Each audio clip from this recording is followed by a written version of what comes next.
Folks, Black Star Network is here. Hold no punches. I'm real revolutionary right now. Support this man, black media. He makes sure that our stories are told. Thank you for being the voice of Black America, Roland. Stay black. I love y'all. All momentum we have now, we have to keep this going. The video looks phenomenal. See, there's a difference between Black Star Network and black-owned media and something like CNN. You can't be black-owned media and be scared. It's time to be smart. Bring your eyeballs home. You dig?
Today is Friday, July 7, 2023. Coming up on Roland Martin Unfiltered, streaming live on the Black Star Network. The Biden economy, Bidenomics continues to do well. June job numbers reports indicates the black unemployment rate contributes to the 90% rise in the nation's unemployment rate. We'll also, though, examine the overall numbers on how we've added more jobs.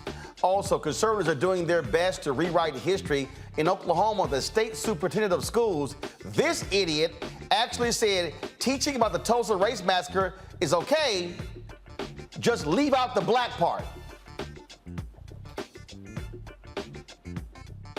How? Justice for Greenwood Foundation founder Damario Solomon-Simmons will join me to talk about how stupid this fool is in Oklahoma. New York lawmakers are going after legacy admissions. The executive director of the FERB, Democrats for Education Reform, will join me to explain the Fair College Admissions Act. In Chicago, leaders are accusing the school system of racial discrimination and unfairly firing 7 black principals. Speaking of principals, remember that white teacher in Philadelphia, white principal in Philadelphia who wouldn't give the sister a diploma? Guess what? She ain't the principal anymore. Plus, Twitter has a new rival. One of the founders of the app, Spill, will join me to talk about their app. It's time to bring the funk. I'm Roland Martin Unfiltered on the Black Star Network. Let's go. He's got it. Whatever the miss, he's on it. Whatever it is, he's got the scoop, the fact, the find. And when it breaks, he's right on time and it's rolling. Best believe he's knowing. Putting it down from sports to news to politics. With entertainment just for kicks, he's rolling. It's on go, roll, y'all. It's Roland Martin, yeah. Rolling with Roland now. He's funk, he's fresh, he's real, the best, you know he's Roland Martin now.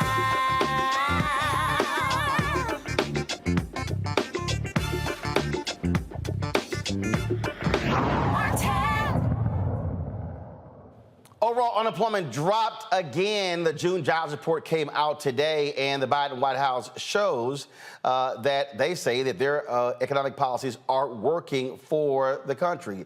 209,000 jobs were added last month. For the third month, unemployment is 3.6%. It fell to that, but in those numbers, the unemployment rate for African Americans rose, causing blacks to account for 90% of the recent increase in the country's unemployment rate.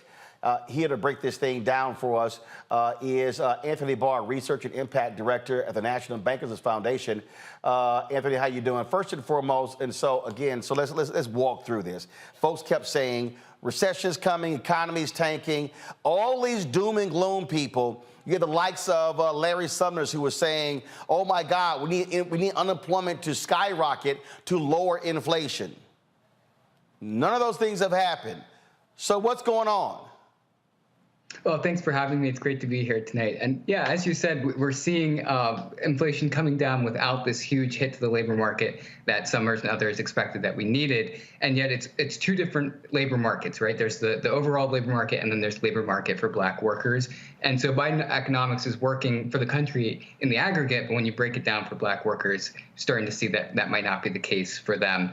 And so as you pointed out, black unemployment increased again for the second month in a row. It is now at the highest it's been since August. And breaking it down a little bit, we went from record low in April that we were all celebrating at 4.7%. That's the lowest on record, to almost a full percentage increase now at 6.0%. And to put that in perspective, that number of 6.0% is the same as all workers without a high school diploma. So that kind of puts in perspective just how detrimental that number is. It's, of course, double the overall rate and double the white rate as well. And when you disaggregate it a little bit by gender, it's a story that's across the board. Black unemployment for black men increased by 0.3% to 5.9%, and increased for black women by 0.1% to 5.4%. And drilling down even further, the participation rates, the labor force has shrunk, the participation rates are lower, the employment ratio rates are lower as well. And so it's not just a case of, increased black workers competing over jobs. It's the case that there's frictional and structural unemployment barriers so that the black workers who are looking for employment aren't finding those opportunities, which is in direct contrast with white workers who increased their labor force and were still able to drop their unemployment rate down slightly.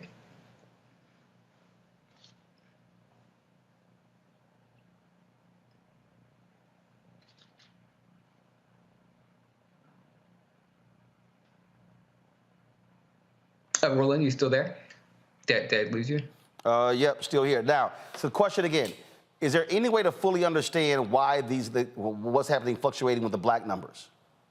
So when I look at it from a sector standpoint, I'm not seeing anything stand out in terms of specific sectors. And so this seems like kind of a broad pattern where, as we're seeing the labor market start to weaken and cool, the employers are able to be a little bit more discriminatory about who they're hiring. And so this is a pattern that we see throughout the literature, where you've got last in, first out, and as the labor force cools, black workers are the first to not be hired. And so the way that I'm reading this is saying, okay, as you're increasing the number of white workers in their labor force, employers are filtering them into jobs, and they're overlooking black workers who may be talented and able to take those jobs because they have that ability to show preference.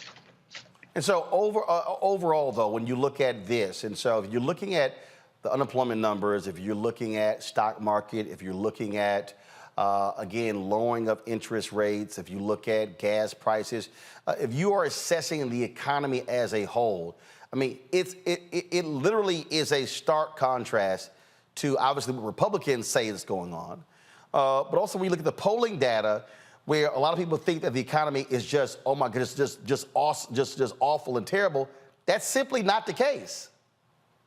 Yeah, so again, that seems to be the two-track story, right? That overall the economy is doing quite well, despite these interest rate hikes that are supposed to slow down the number of jobs being added and cool consumer demand and things like that. We're not seeing that really reflected in that side of things. But then in terms of the situation for black workers in particular, it does seem like all of the gains that we've seen in the last several months are starting to be erased. And there's an increased inability to be sorted into jobs.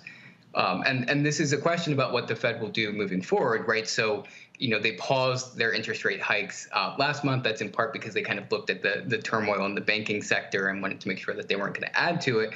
But now their own staff economists are projecting some form of a recession later in the year or early next year. And so it's a question: are you going to hike into that? Are you going to make those conditions even worse, and do that in a way that will have a disproportionate impact on Black workers? Or are you going to say, let's continue to wait and see if this 2-month increase in Black unemployment is a trend, and if so, maybe we'll pause a little bit further into the future and allow some time for the current rates to already work their way through the system before we see how much further we need to push on it.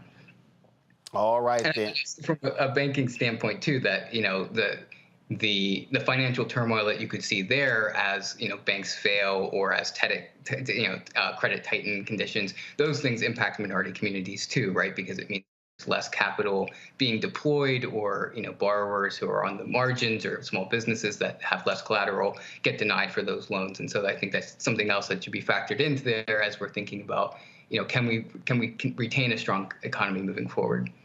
See, this is why, again, I think we start trying to break down this economy and break down what's going on and why these things are happening. You simply can't look at one thing. You can't solely look at the monthly unemployment numbers. You can't solely look at the stock market. And frankly, we treat the stock market like it's, an NBA game where we want to see as many points as possible without realizing that you just can't keep going up and up and up and up and up, and everything's just going to be perfect and this thing's going to keep rising. That's simply not the case. Even if you look at inflation, all these people who are complaining about, oh my God, this is what happening under Biden. We literally had an artificial economy after the 2008 housing debacle. So you go from 2008 to 2022. I mean, when's the last time you had interest rates that were damn near zero for a decade or more? Yeah, that's exactly right. And, thinking about the stock market, if you push a little bit on that, the big, tech companies like the Googles and the Facebook, they're the reason that stocks are up slightly, if you're comparing the last couple months or, compared to last year when stocks were down. I'm worried that, that's not necessarily indicative of the broader, Fortune 500 companies or other publicly traded companies. So, there's a question, too, about, so far the Fed's attitude seems to be they can kind of really keep hiking and there's, ability to absorb that. But I do wonder if there's some fragilities that, if you start to kind of push a little bit, you start to see them, and then you say, okay, how does that translate to a heightened risk for minority communities and minority workers? All right, then. We certainly appreciate it. Thank you so very much. And again, we'll just continue to hope things get better for Black workers. But what I keep also saying is this is why we've got to see greater capacity for Black-owned businesses as opposed to when you look at the low numbers that exist right now for many of us. Anthony, we appreciate it. Thanks a lot. Yeah, thank you. Got to go to a break. I'll be right back on Roland Martin Unfiltered, talking about a panel about this here. Also, we'll talk about the efforts to get rid of legacy in college admissions in New York State. Everybody keep talking about merit. No, they can't stand affirmative action. They don't say nothing about these white folks who keep getting to school on legacy. You're watching Roland Martin Unfiltered on the Black Star Network. Hatred on the streets, a horrific scene, a white nationalist rally that descended into deadly violence. White people are losing their damn minds. An angry pro-Trump mob storms the U.S. Capitol. We've seen We're about to see the rise of what I call white minority resistance. We have seen white folks in this country who simply cannot tolerate Black folks voting. I think what we're seeing is the inevitable result of violent denial. This is part of American history. Every time that people of color have made progress, whether real or symbolic, there has been what Carol Anderson at Emory University calls white rage as a backlash. This is the rise of the Proud Boys and the Boogaloo Boys. America, there's going to be more of this. Here's all the Proud Boys, guys. This country is getting increasingly racist in its behaviors and its attitudes because of the fear of white people. The fear that they're taking our jobs, they're taking our resources, they're taking our women. This is white fear.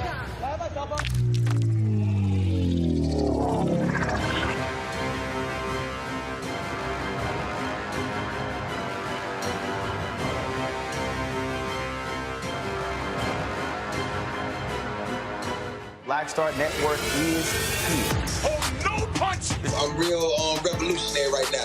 Thank you for being the voice of Black America. All momentum we have now, we have to keep this going. The video looks phenomenal. See, there's a difference between Black Star Network and black-owned media and something like CNN. You can't be black-owned media and be scared. It's time to be smart. Bring your eyeballs home. You dig?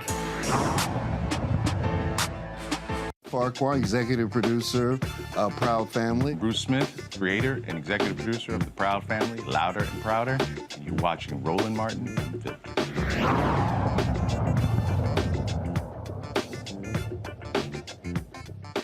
All right, folks, join me today is Michael Imhotep, host African History Network show. Detroit, Matt Manning, civil rights attorney out of Corpus Christi, Texas. Kelly Bethel, communications strategist out of D.C. Here's a thing that I'm still not understanding with these folks, Michael, and this is very simple. That is, if you are Biden-Harris, when you start looking at polling numbers, these people keep talking about the economy, how awful it is, how things are going bad. Obviously, Republicans are driving the narrative as well. Right. And so now they're running around talking about Bidenomics, and some people saying, oh, my God, you know, that makes no sense whatsoever. Phrases are great, but I think what is critical, it's literally explaining to people in real, clear, stark terms how much money has been going out, what money is being spent, putting your name on projects, all of those different things. You have to tell the narrative. You cannot expect people to just assume they know all of these different things. And so if I'm this White House, I'm not chilling this summer. I'm sitting here in July, August, September, October. I'm going hardcore, taking credit for every damn thing. Yeah, you know, the tour that Biden is going on, dealing with Bidenomics, and then also championing the $1.2 trillion infrastructure bill, because at the beginning of this year, you had about at least 30,000 construction projects that started all across the country because of that infrastructure bill. That's a good start with Bidenomics and explaining what has been accomplished, but you have to break it down to the granular level, okay? And you have to not just explain the bill that got passed or how much the bill was. You have to explain how this bill being passed in Washington, D.C., okay, that is not even technically a city, meaning, you know, the mayor doesn't have full control over the city like other cities. Explain how those policies are impacting the economic conditions of everyday people, okay? Reduce it to the ridiculous. That's what you have to do, because everybody doesn't follow this. Most people don't, okay? So you have to explain that, and you have to claim it. And then also you have to explain most of these Republicans showing up to the groundbreaking for these construction projects voted against the infrastructure bill as well. You have to explain how the $1.9 trillion American Rescue Plan, which saved the U.S. economy, how it helped people keep people in their homes, how it gave $5.8 billion in funding to HBCUs, that and other policies from the Biden-Harris administration. Talk about the 13.2 million jobs created in the 2.5 years that Biden and Harris have been in office. So you have to reduce this to the ridiculous and show how each one of these policies are helping people, and then tell them, compare this to what Republicans are talking about. Compare this to their policies, because overwhelmingly Republicans voted against these policies. See, I believe in being even more guerrilla with it, gangster with it, Kelly. Every Republican event where they are holding a news conference touting the spending or whatever, I would be sending folks there. In fact, I'm going to pull up in a second. You think about this fool, James Comer. he held an event. I got to find the tweet. He held an event talking about an airport in Kentucky, and he thanked Trump for the money, but there was money in the infrastructure bill that Biden passed forward as well. I would have people of the state Democratic Party at every event. Every event with, thank you, Joe. Thank you, Joe, for the money signs. That's how you have to counter these lies. That's exactly right. And it's funny because, state level DNCs, they have that kind of money and they actually can hire people to do that. I've actually seen hecklers, or professional hecklers, rather. I forgot what the original name for it is, but basically a professional heckler on the Republican side come to Democratic events and heckle candidates, heckle their staff, and try to get them caught up in saying something that could be a soundbite for the opposing party. I don't see that as much on the Democratic side, and that's actually, while some may argue unethical, it's an effective comm strategy to do so, because it's not like you're lying when they say that they said that. They said it. It's videotaped. It's on the record, what have you. And Biden, the Democratic Party at large, I believe, is a little bit soft on these issues as far as pushing what they actually do.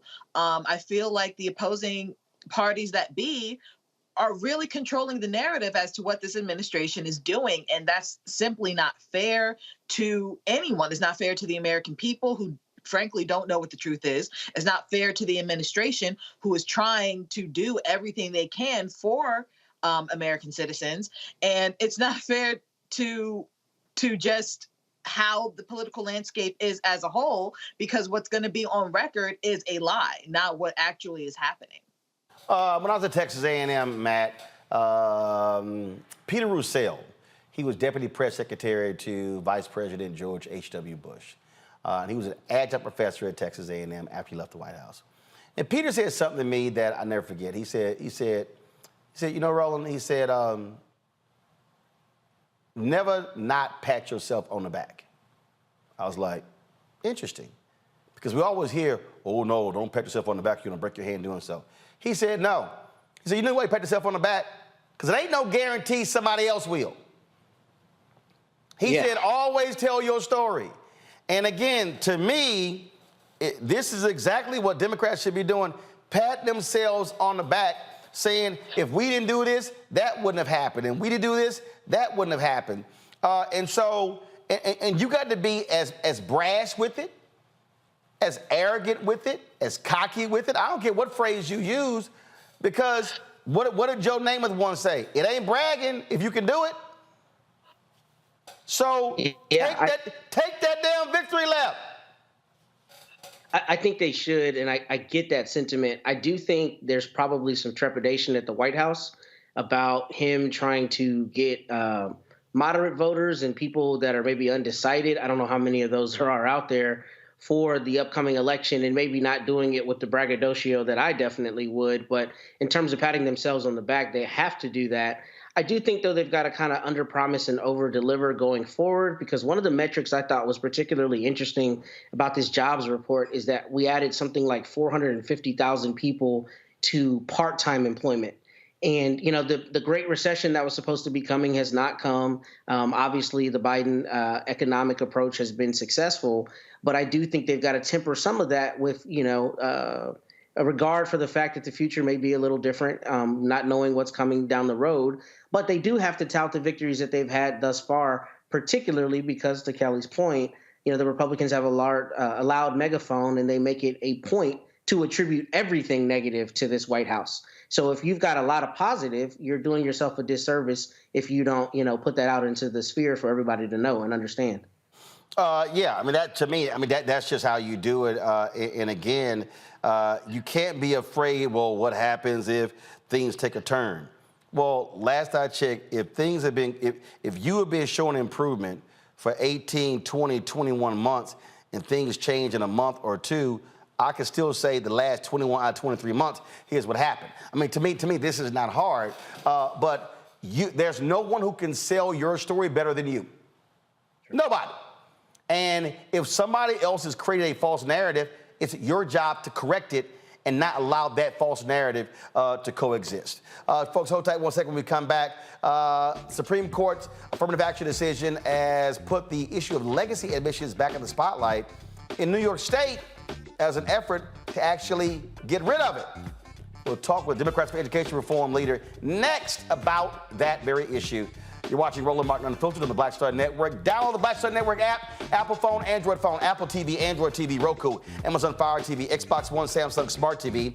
Also, folks, you can also, if you're watching on YouTube, hit the like button as well, folks. We should easily be over 1,000 likes in our first hour. Be sure to join our Bring the Funk fan club, see and check in money orders. P.O. Box 57196, Washington, D.C. 20037-0196. Cash App, $RM Unfiltered. PayPal, R Martin Unfiltered. Venmo is RM Unfiltered. Zelle is Roland at RolandSMartin.com. Roland at RolandMartinUnfiltered.com. We'll be right back.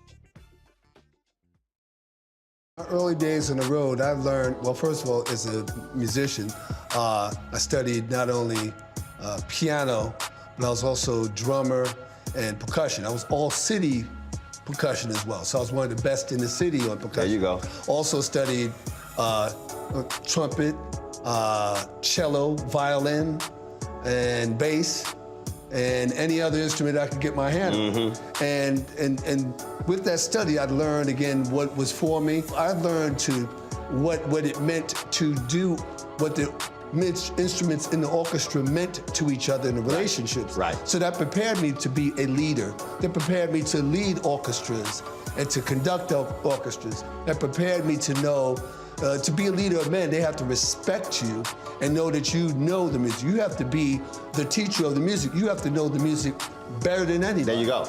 Right, so you can't walk in unprepared.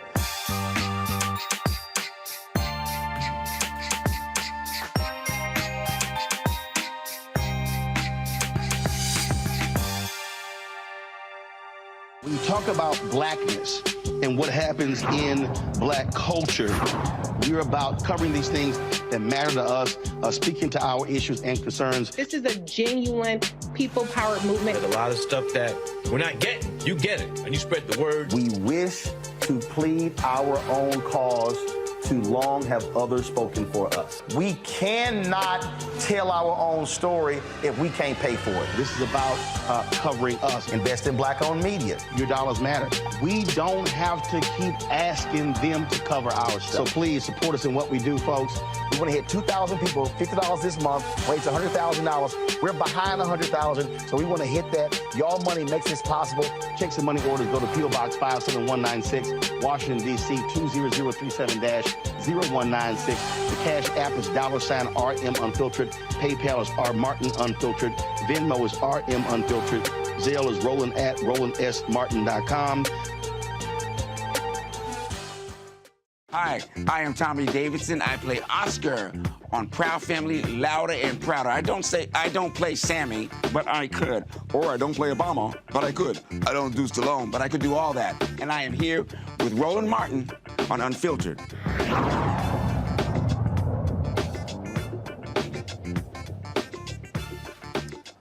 As I broke down last night, you look at all of these folks out here who yell, holler, and scream. They oppose affirmative action. Race should not be used. It's merit, it's merit, it's merit. But then they get mysteriously silent when you talk about legacy admissions. Anybody who looks at legacy admissions can go, who do they benefit? Let's be clear. It wasn't until you look at the majority of these PWIs in America, it wasn't until the late 60s, early 70s, you start seeing black students across the board. At first, they were black athletes. So we were not attending these schools, which means that, let me just put this thing in context. I was born November 14th, 1968. That means that my parents didn't go to these PWIs. My grandparents didn't go to these PWIs. That means that when I applied to Texas A&M, I couldn't make a legacy argument. because I had no legacy. So I have 13 nieces and nephews, 9 nieces, 4 nephews. So my nieces and nephews are the first generation in my family who could actually make a legacy argument. Now, several years ago, when Bob Gates was the president of Texas A&M, when all these white folks were complaining about race being used in admissions, this is a post-Hopwood decision, I was at the news conference. You know what Gates said? We're not going to use legacy. Oh, my goodness, then white Aggies lost their mind. So these white Texas A&M graduates lost their mind when Gates announced he wasn't going to use legacy, but they were so pissed off with affirmative action. Because white people only see race when it's black, Latino, Asian, Native American. They don't see it as them. Legacy benefits more white people than anybody else in this country, yet they never want to talk about that. Well, we talked about earlier this week the lawsuit filed in Boston by a civil rights group against them. Well, in New York, they came close last year to actually banning legacy in admissions in its colleges and universities. It was Senate Bill S4170A, the Fair College Admissions Act, will prohibit legacy admissions policies at colleges and universities in New York, declaring such policies and practices discriminatory and inequitable. Well, the Executive Director for Education Reform New York, Jacqueline Martell, joins me right now. Jacqueline, glad to have you here. So, how close did y'all get? We got super close. We actually got it through the Senate and our assembly, but then we had some groups who were against it that obviously endowment from these schools and from families who, give huge contributions to the school.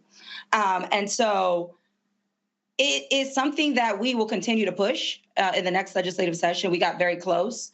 We knew that this was coming. When we look at the data for legacy admissions, one, it is equivalent to a 160-point bump, SAT score bump. There's more legacy students that are admitted through legacy preference than there are through affirmative action.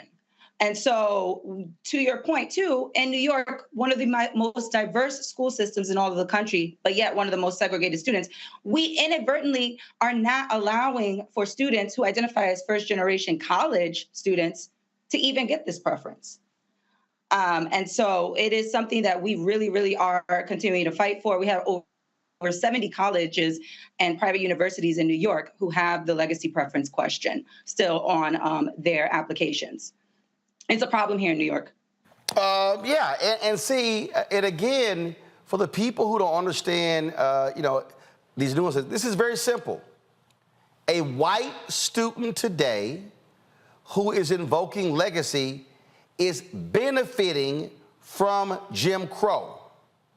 Right. And then the same white folks want to tell us, oh, it's unfair for you to benefit and I don't because of Jim Crow. They are literally benefiting from racist policies. Right. They're benefiting from racist policies because they have access to affluence and to wealth, quite frankly. And to your point, this is not even a partisan issue. Our national affiliate actually conducted a poll after the SCOTUS decision around diversity in schools. And I have the data here.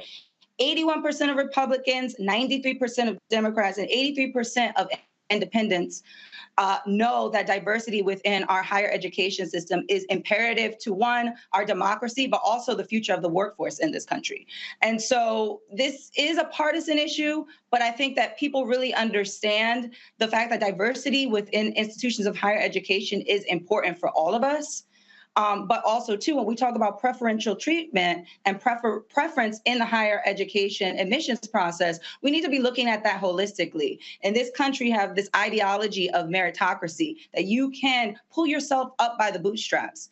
That is not true. We live in our state in particular where we're seeing gross amounts of economic disparity, housing disparity, and quite frankly, as I talked about when I was on your show last time, access to quality education within our K through 12 space. We need to make sure that we are leveling the playing field for all students in this state and this country. Absolutely. My panel here. Matt, your thoughts about these lawsuits. First, with a lawsuit towards Harvard against legacy admissions, and then also this effort here. I mean, just like Ed Bloom and his folks, in terms of what they were successful at, the data doesn't lie, Matt. Legacy absolutely benefits white students, and it literally is taking advantage of Jim Crow era policies. Yeah, I mean, I understand that, but if I'm completely honest, I'm struggling because not knowing the data, I would be interested in what percentage of the incoming students at any given school in New York, let's say, Jacqueline, if you have this data, are legacy admittals. And the reason I ask that is I understand all of those phenomena, and I think it's all abhorrent. I don't disagree with any of it. But I'm wondering if there's a different usage of effort that can be applied to make it a more equitable process. And what I'm getting at is I don't know if 50% of people who are admitted via legacy, then I understand the enormity of the issue and why that is something we attack, as opposed to college affordability or any other number of things that might make it more equitable. And not knowing that data, it's difficult for me to see how legacy is the primary thing we should attack. I understand attacking it, but I'm interested in that data and whether there's a different... Well, I'll show you this here. I'll show this here. Okay, pull it up. I'll show you this here, Matt. Pull it up. A study was done. 43% of white students at Harvard were either legacy, athletes, or related to donors or staff. 43%.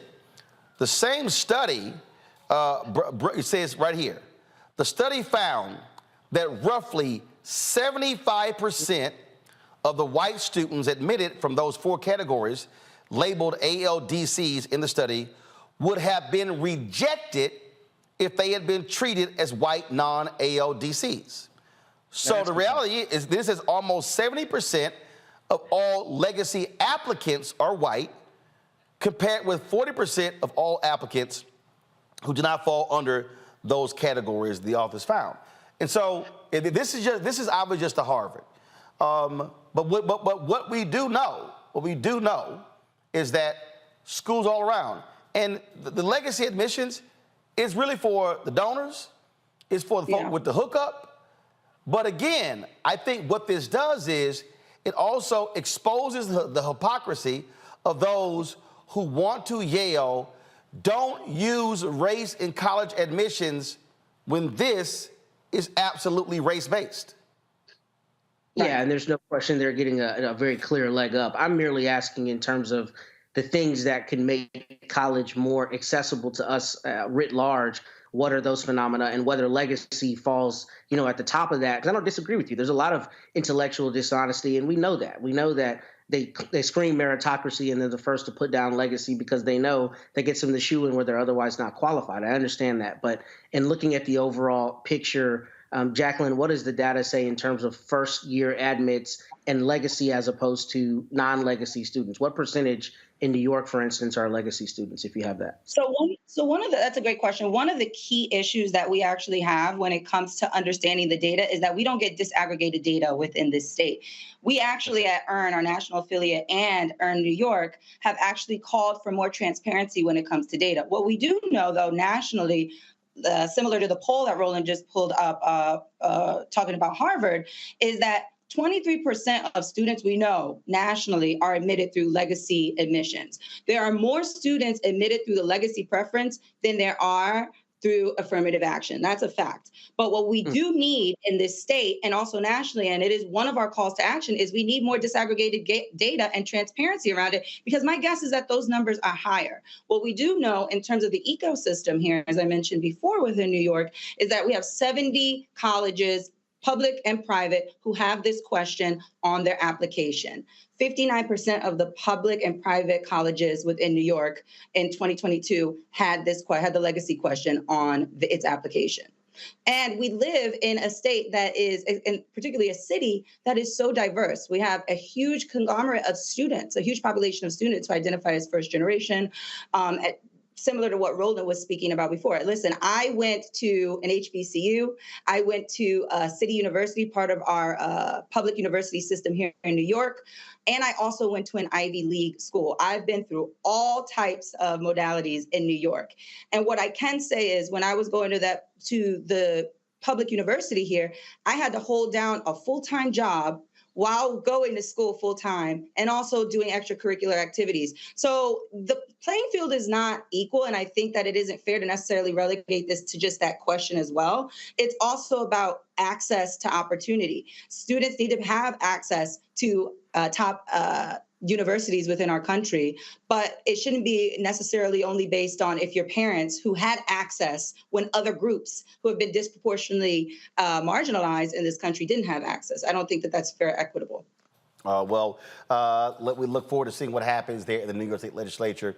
It will be very, I can't wait to see what the arguments are as well for the people who are going to be defending it, but they also are against affirmative action. Always show the hypocrisy. Jacqueline, thanks a lot. Thank you so much. Folks, we'll come back. A white state superintendent who supposedly over schools.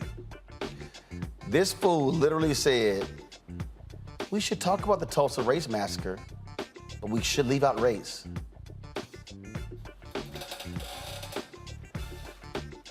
The shit is called the Tulsa Race Massacre.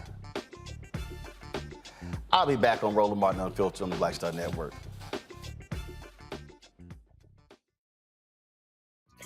Next on A Balanced Life, we're talking everything from prayer to exercise to positive affirmations and everything that's needed to keep you strong and along your way. That's on a next A Balanced Life with me, Dr. Jackie, on Black Star Network.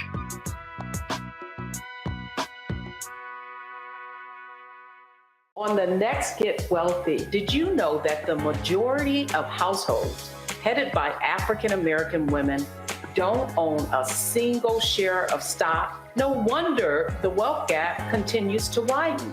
Next on Get Wealthy, you're going to hear from a woman who decided to change that. Have been blessed with good positions, good pay.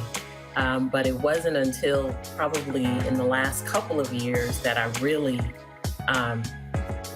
invested in myself to get knowledge about what I should be doing with that money and how to productively use it. Right here on Get Wealthy on Black Star Network. Up next on The Frequency with me, Dee Barnes, the shooting of Megan Thee Stallion and the subsequent trial of Tory Lanez. Megan has been treated like the villain. The experience that Megan went through is something that all Black women face when we are affected by violence. This is something that's called misogynoir. There's a long history of characterizing Black women as inherently bad in order to justify our place in the society. Next on The Frequency with me, Dee Barnes. Hi, I'm Jo Marie Payton, voice of Sugar Mama on Disney's Louder and Prouder Disney Plus, and I'm with Roland Martin on Unfiltered.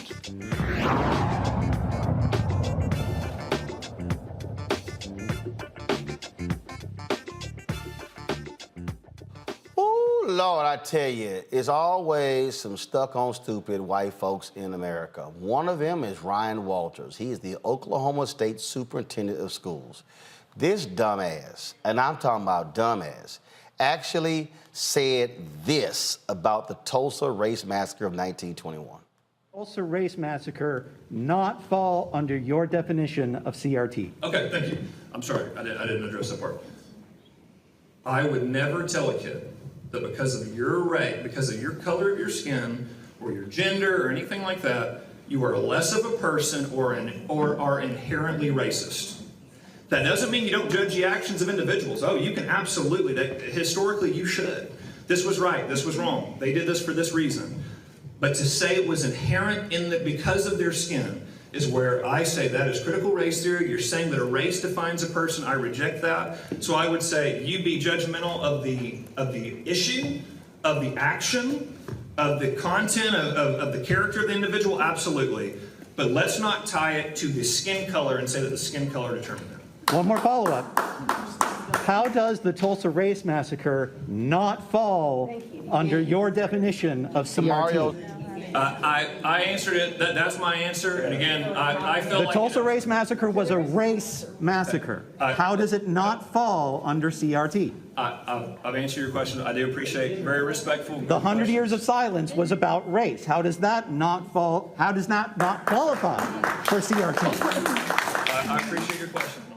That's how you light his dumb ass up. Damario Solomon-Simmons, co-founder of Justice for Greenwood, joins us right now. He represents 3 of the survivors of the 1921 Tulsa Race Massacre. I mean, this goes to show you, Damario, the extent that, this is why also I wrote my book, White Fear. They're white folks like this guy who want to act as if, yeah, let's discuss the Tulsa Race Massacre, but let's leave race out of it.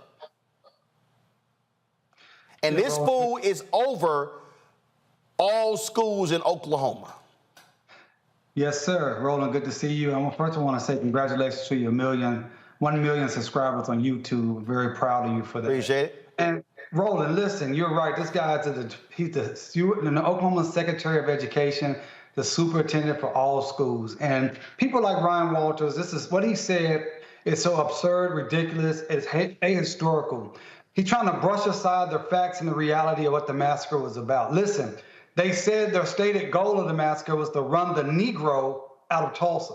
When they bombed and burnt down 40 square blocks, as this picture shows right here, it was for all of the 10 to 12,000 black people that lived in Greenwood.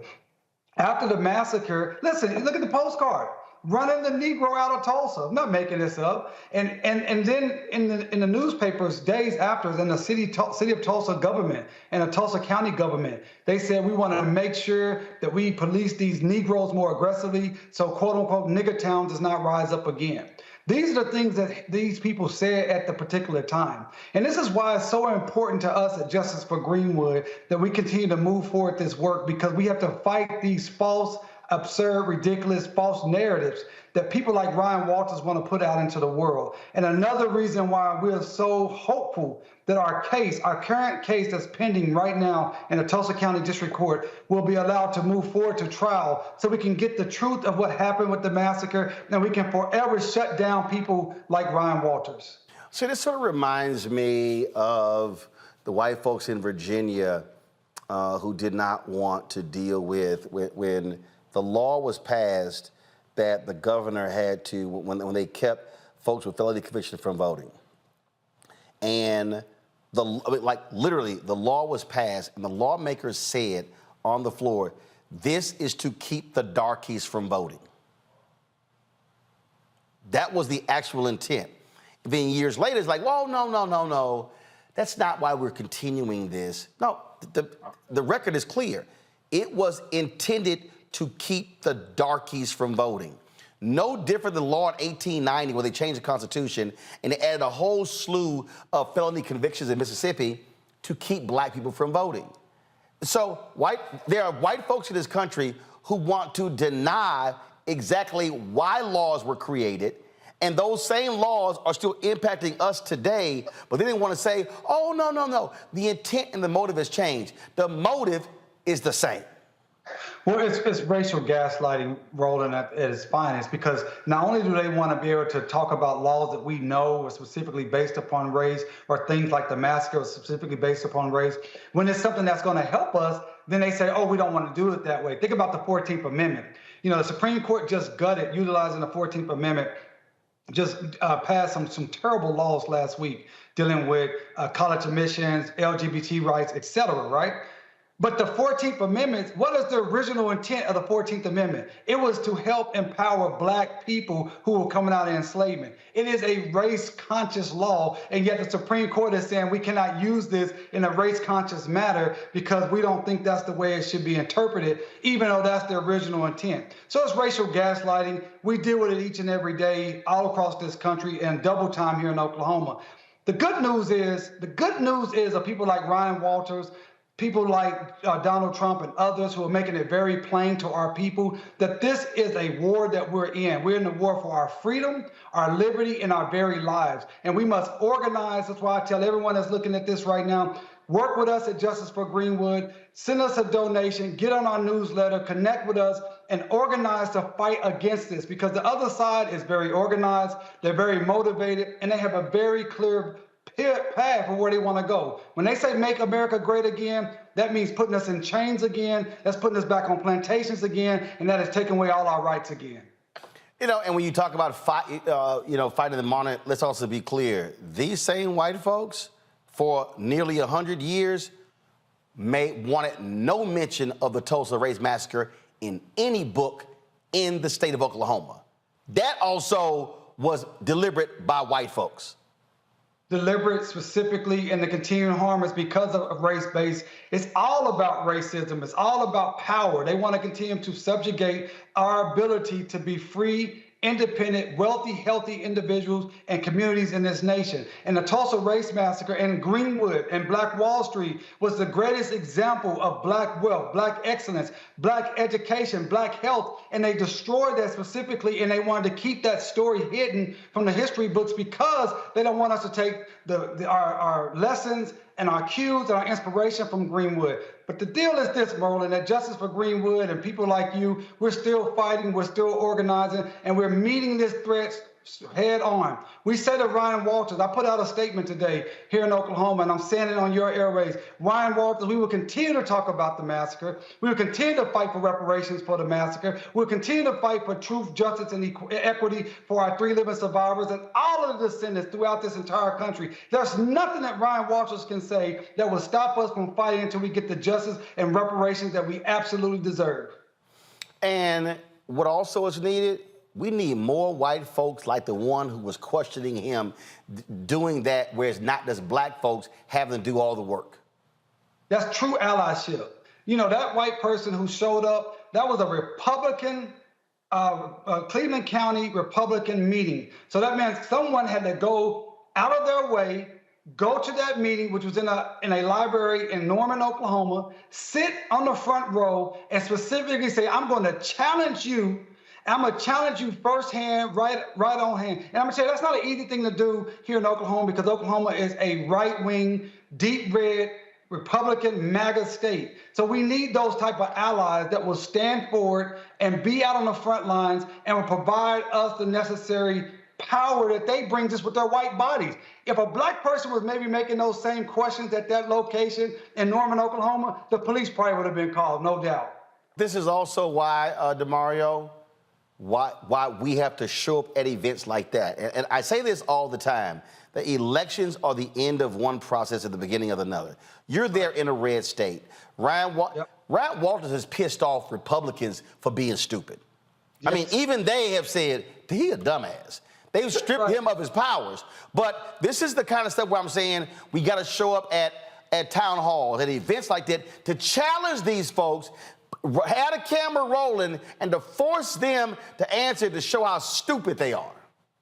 I totally agree, Roland, and we have to have the courage that the black men and women of Greenwood had when they showed up at that courthouse in 1921 when the white power structure wanted to lynch Dick Roland downtown Tulsa. You had about 100 of the most prominent, wealthiest, most educated black men in the entire country that put everything on the line because they had the courage and the love of Dick Roland to show up and say, you're not going to do this in our community. And that's what it takes. You have to sacrifice sometimes your time. You got to sacrifice your comfort to go show up and be strong in the face of adversity.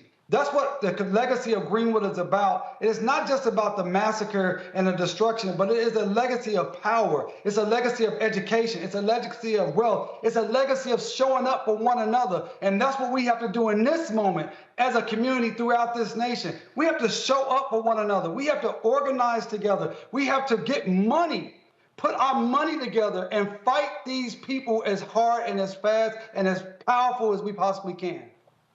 Absolutely. Damario Solomon-Simmons, I appreciate it, brother. Thanks a lot. Roland, always good to see you. Peace, brother. Holla. Kelly, again, this is, I'm trying to get our people to understand that we are in the middle of a war. Not a battle, of a war. These people, first of all, we know it's been going on, but the election of Barack Obama really heightened this whole deal.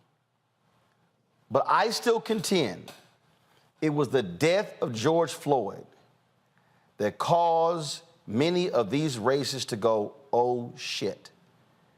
And it wasn't because of us. They freaked out when they saw young white kids out in the streets protesting.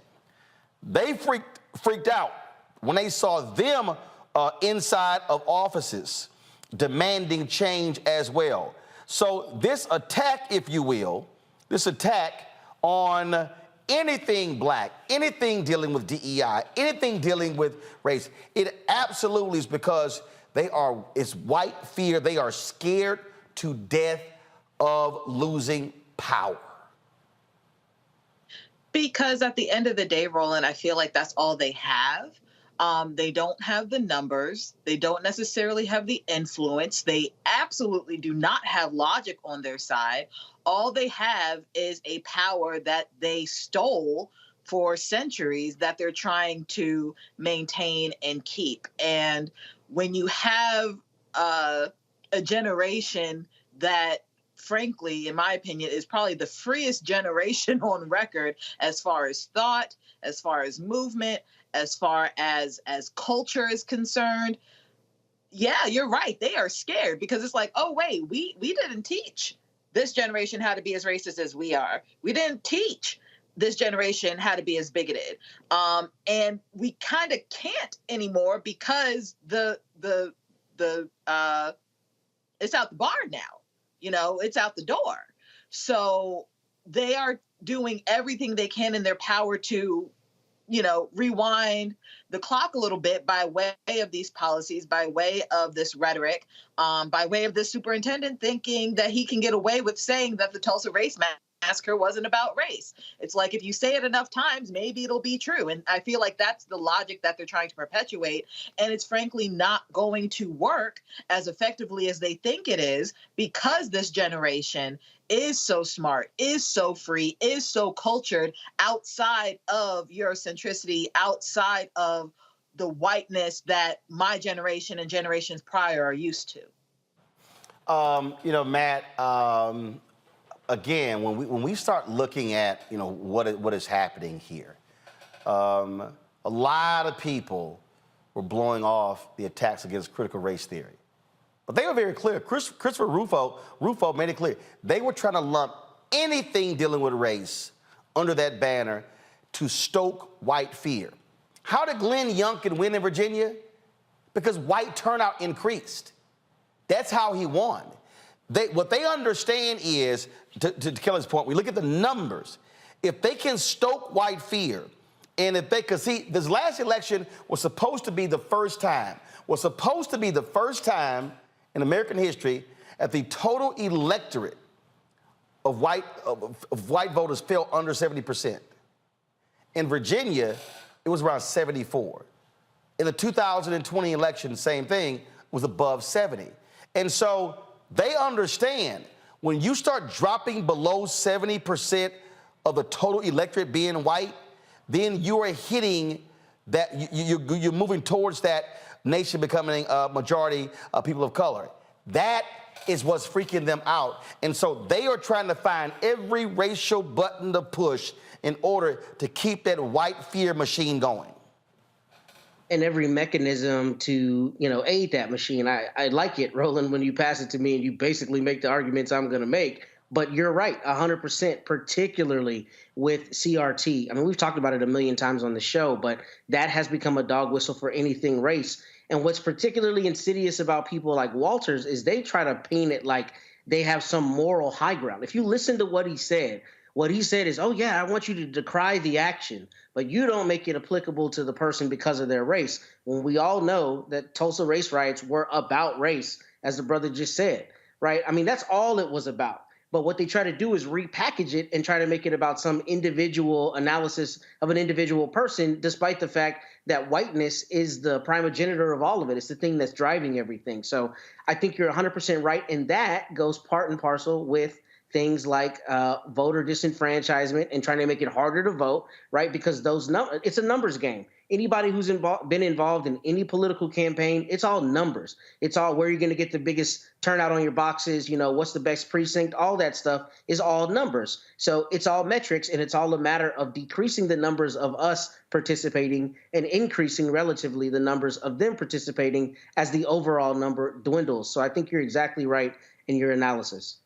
This right here, Michael, is why I spend so much time trying to explain to black people, don't get caught up in dumb shit. don't get caught up in these silly arguments and these silly debates, things along those lines. I mean, here's a perfect example. And I had to sit here and so you take Brianna Joy Gray. She tweeted this nonsense earlier. Endorsing Joe Biden now is a betrayal of progressive interest. It was true of Bernie Sanders' endorsement and is true of AOC. Most Democrats don't want Biden to run. Bernie and AOC are tragically out of step with the movement and the moment. Well, first of all, most people don't want to run because he's too old, but he's running. So I responded to her, and I said, oh, please, that's utter BS. You must enjoy losing. The moment Biden won in 2020, we knew he was running for re-election. This ain't The Sims. It's reality. Bernie Sanders knows it, too. This is the rationale that led to Trump winning and getting 3 SCOTUS picks. She then goes, people like Roland Martin will try to guilt and shame you into selling your vote cheap. The corporate Democratic Party cannot exist without your cooperation. It's your right to stop cooperating, demand more. And then, of course, I couldn't leave it there. So I had to respond to that foolishness. And I said, nah, Brianna, I'm not stuck on stupid. I'm in Virginia. I saw white turnout increase to elect Youngkin. I saw what happened when CRT was bullshit and used to drive white fear. You have taken L's in elections because you desire the perfect. I understand power. Losers have none. The thing that we have to understand, that we have to keep saying to black people, Michael, all across this country, and I don't care whether your ass call yourself a Freedman, FBA, B1, ADOS, whatever the hell, the folk on the other side don't give a damn what letter you use. You can holler Freedman, FBA, B1, ADOS, you can call yourself whatever the hell. Their whole deal is to keep your ass in your place. And what I understand is, I understand the simple math. There are 2 parties, Republican and Democrat. One don't give a damn.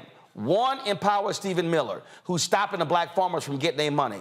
He's threatening law schools. One appointed 3 Supreme Court justices who rule against us in critical cases. Now, that doesn't mean that we don't fight, challenge, push, go hard against Democrats. But if I know evil wants to take my ass out, I ain't trying to coexist with evil. And what I'm not going to do is sit my ass at home and allow the other evil folk to vote and elect people, and then I sit back and bitch and moan and go, I can't believe they did that. I can, because they told your dumb ass they were going to do it. Yeah, as much as I loathe and despise Donald Trump, practically everything he did, he told you ahead of time he was going to do it. Your ass was just too stupid to believe him and do the research. He told you he was going to do it. He told you he was going to only nominate Supreme Court justices who would overturn Roe versus Wade. He told you he told you he was going to nominate federal judges. He told you he was going to unleash the police. He ran on the platform of Blue Lives Matter. Okay, so all the things that he did, he told you he was going to do ahead of time. But people like that, see, now this is one of the problems with the 2016 presidential election. You had a lot of these woke ass progressives out here, people like Dr. Eddie Glaude on MSNBC, who sat his ass on MSNBC and told people don't vote for president. In 2016, he said vote for everything except president. My TV One show and said it, and I was like, nah, bro, I ain't feeling that. Yeah. But then he found out fat meat is greasy. I don't know why they still have him on MSNBC. Now on Deadline White House on Nicole Wallace's show, he said he apologized, for saying that. This was maybe a year or two ago. He said he had too much faith in white people. Wait a second. You got a PhD and you're that ignorant not to see this domestic terrorist threat coming named Donald Trump, who ran on the platform of law and order, which was a throwback to Richard Nixon in 1968, who ran on the platform of law and order, which means protect white people and lock up African Americans. But the person that you tweeted with, I don't go back and forth with people like this. This is what I do. I drop this on them. Proper documentation ends all conversation. Read fact sheet. The Biden-Harris administration advances equity and opportunity for Black Americans and communities across the country. That's at whitehouse.gov. It's about 36 pages. It breaks down how the policies of the Biden-Harris administration are helping and benefiting the African American community. Now, you compare that to what Republicans are doing. You compare that to what independents are proposing. This is stuff that's actually happening or they are working on. So we have to understand you're not going to find perfect candidates, just like you don't have perfect constituents. And this is one of the problems with a lot of these people who are so idealistic, don't understand history, never read the U.S. Constitution, and sit up here. If they can't find somebody that's perfect, then they're not going to vote. One of the most important things I learned from the 2016 presidential election is how much BS white people would take to achieve their goal. For many people who voted for Trump, he wasn't their first, second, third, fourth, or fifth candidate. Okay, he wasn't their first, second, third, fourth, or fifth choice. But they said this is about the Supreme Court. They said this is about controlling the federal bench. They said this is about overturning Roe versus Wade. They saw him as a means to an end. Okay, they were willing to hold their nose and use him as a tool to accomplish what they wanted. We have to do the same thing. I'm neither Democrat nor Republican, but I sure as hell ain't stupid. We need to understand how to use politicians and the Democratic Party as a tool to accomplish what we want, and that has to be by mastering history, economics, law, and politics. Speaking as a tool, coming up next, we're going to talk about a new social media app that aims to offer an alternative to Twitter. It is Black-owned, Black-controlled. But some of these people are still whining about here. Oh, I can't stand the people who complain about stuff and they ain't never launched a damn business in their life. We'll be talking with one of the co-founders of Spill next on Roland Martin Unfiltered on the Black Star Network. Next on The Black Table with me, Greg Carr. The United States is the most dangerous place for a woman to give birth among all industrialized nations on the planet. Think about that for a second. That's not all. Black women are 3 times more likely to die in this country during childbirth than white women. These healthcare systems are inherently racist. There are a lot of white supremacist ideas and mythologies around Black women, Black women's bodies, even Black people that we experience painless, right? Activist, organizer, and fearless freedom fighter Monifa Akinwole-Bandele from Moms Rising joins us and tells us this shocking phenomenon, like so much else, is rooted in unadulterated racism. And that's just one of her fights. Monifa Bandele on the next Black Table here on the Black Star Network.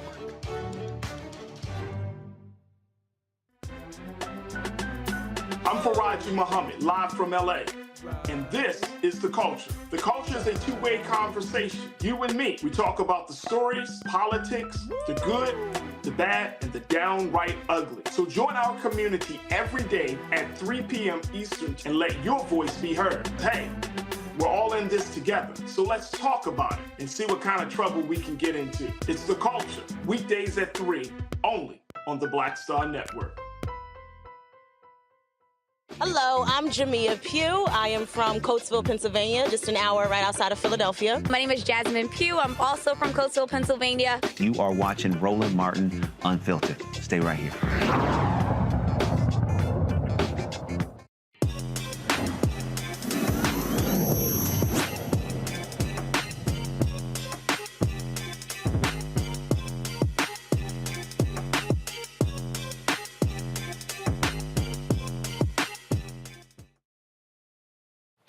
Two former Twitter employees joined forces to create what some are dubbing Twitter's rival, or the true black Twitter.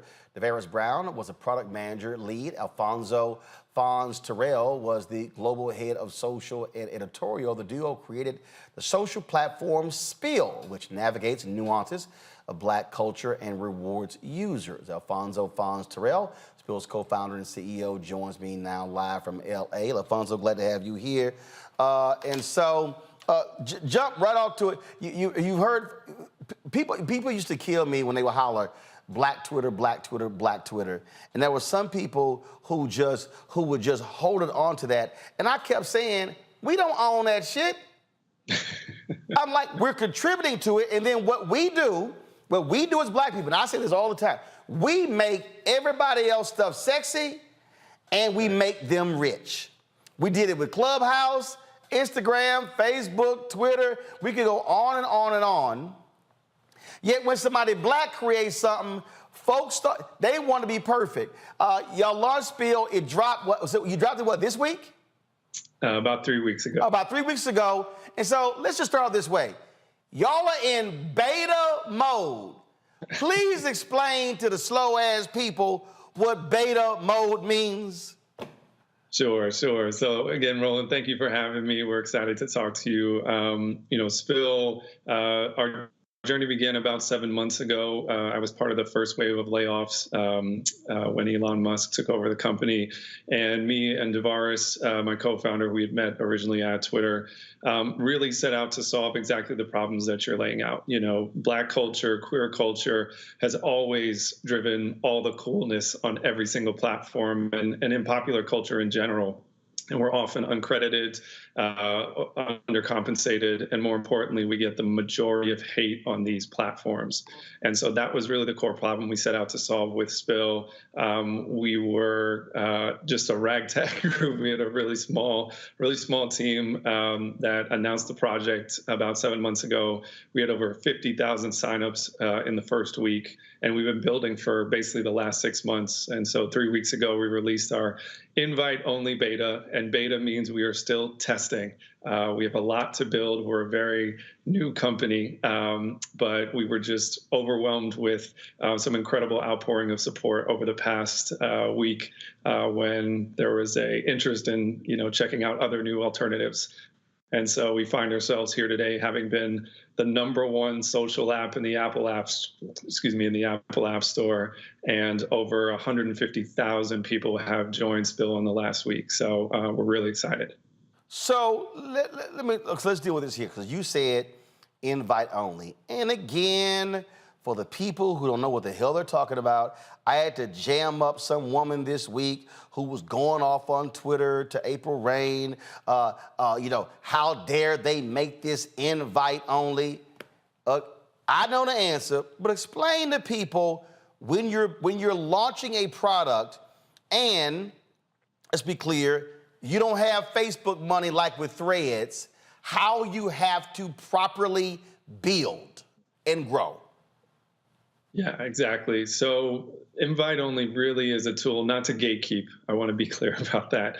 It's really to ensure that we can gradually grow and make sure that we're getting the right amount of testers into the product so we can learn and adapt and adjust. This is a process that takes a good amount of time. We're going to be an invite only for a little while longer, but I assure you, and to everyone out there who's on the wait list or on an Android phone, we're coming, we're going to get to you, but we really want to make sure the platform is really strong and can deliver on the vision that we've laid out before we let all the folks in. Okay, so now I want to stay there again. So again, for the really slow people, what they don't understand is server time costs money. And so if y'all just made it through this thing out there, all of a sudden, if this thing totally blows up, your expenses all of a sudden shoot up dramatically because the servers have to be able to handle that level of traffic. Server space, server time, that's money.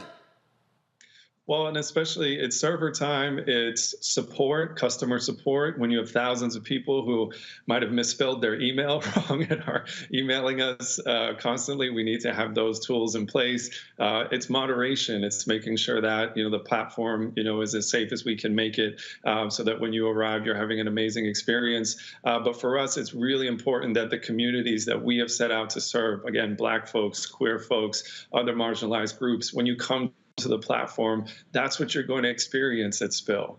Anyone can join, but you are going to see these communities that that we come from and that what we're supporting. And yeah, this Spill here, and shout out to Questlove and everyone. It's been really beautiful to see that happening in real time, but we have to make sure we build this intentionally so that it doesn't turn into what we already know social media can devolve into. Well, and again, as somebody who created this show, the goal was always a network, but I couldn't build the network first.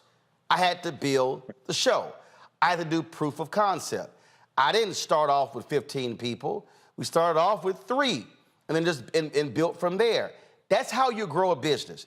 And the other thing is this here, and I saw this with Isaac Hayes III's app fan base, and I see this all the time where a lot of Black people are super critical, again, of Black creators. Let me remind people, Twitter and Facebook was shit when it launched. What I mean by that is it had glitches, it had technical problems, they were constantly updating things. So people are looking at Spill going, why do they have this and this and this and this? Twitter didn't have those things, okay? I remember Instagram, you couldn't even do, I think what was it, initially a 10-second video? Right. And then they went from there. And so that's also the thing that people have to understand.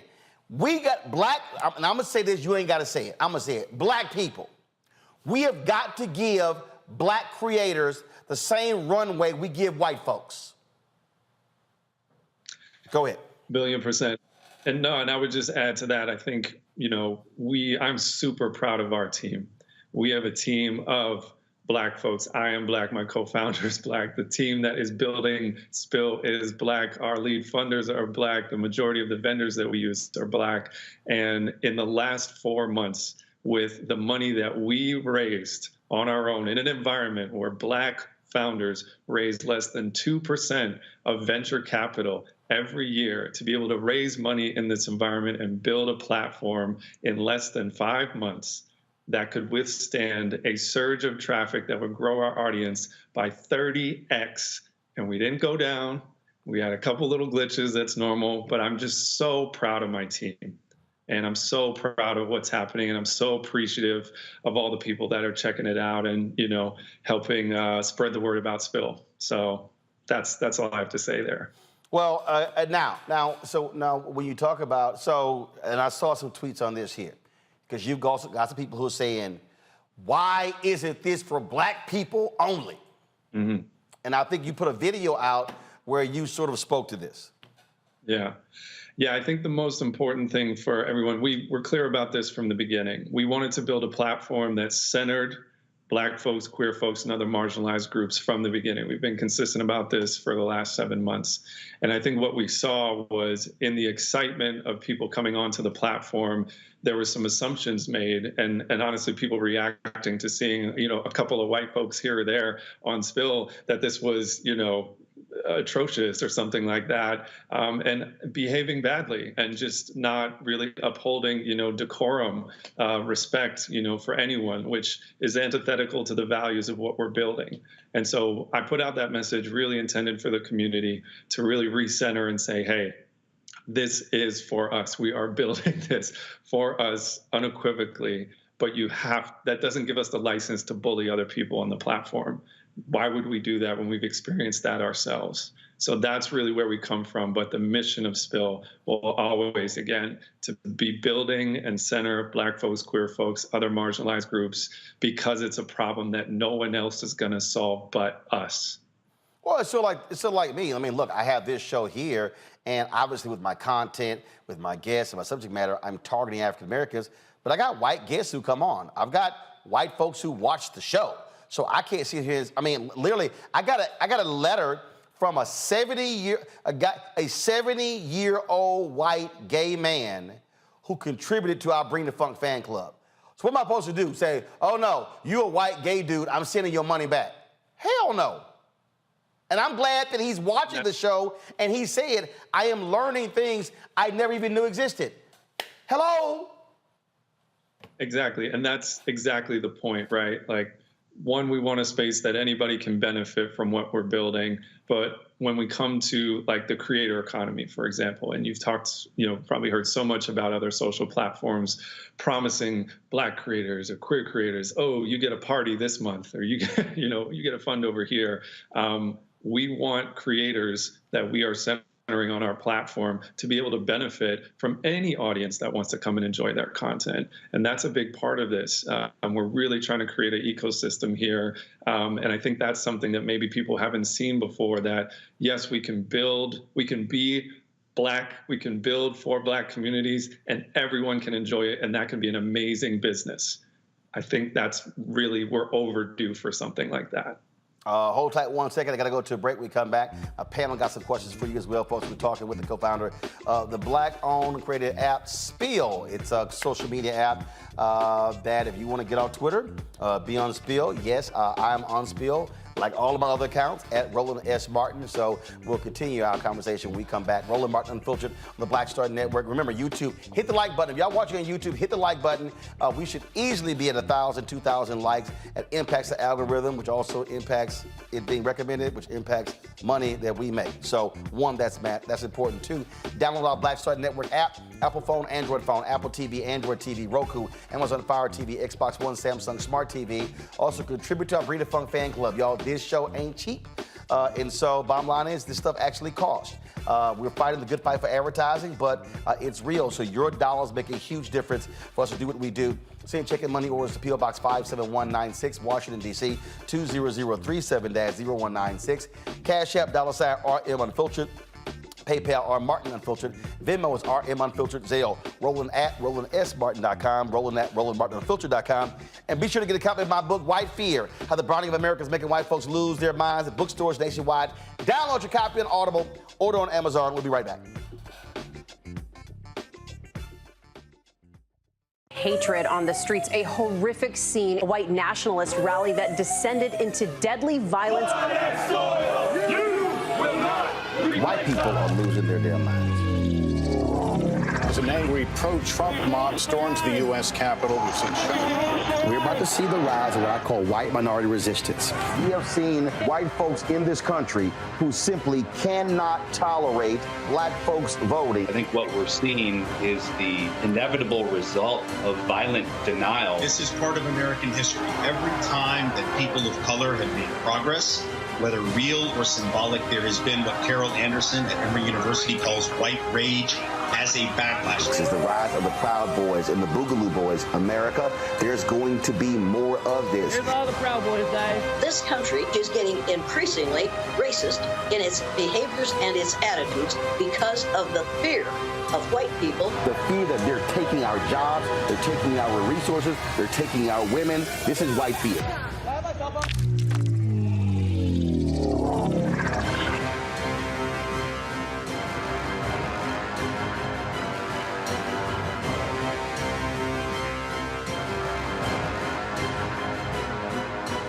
Black Star Network is here. Oh, no punch! I'm real revolutionary right now. Thank you for being the voice of Black America. All momentum we have now, we have to keep this going. The video looks phenomenal. See, there's a difference between Black Star Network and Black-owned media and something like CNN. You can't be Black-owned media and be scared. It's time to be smart. Bring your eyeballs home. You dig? Hey, what's up, y'all? I'm Devon Frank. I'm Dr. Robin B., pharmacist and fitness coach, and you're watching Roland Martin Unfiltered.